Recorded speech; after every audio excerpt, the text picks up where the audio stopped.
This is a WECT Cape Fear Business Break. Hello, if you are one of those people who are suffering with knee pain, our guest today may be able to provide you with some relief. We have Dr. Jason Graff from Spine and Joint Institute of Wilmington joining us. Dr. Graff, you help treat those who are suffering from osteoarthritis of the knee. Explain to us what that is.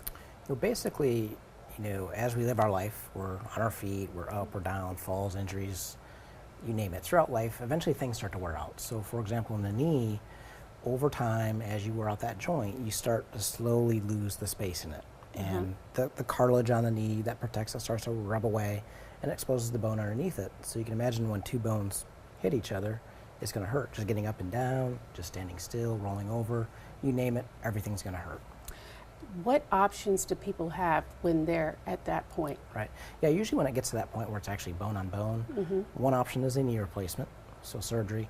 The other option is where I can actually decompress the knee joint and restore a lot of that space back in the knee. And tell us more about what you do for that. So as we do that, it creates negative pressure in the knee joint, which acts kind of like a vacuum effect. That's going to draw a lot of the fluid, a lot of nutrients back into the joint, help it heal.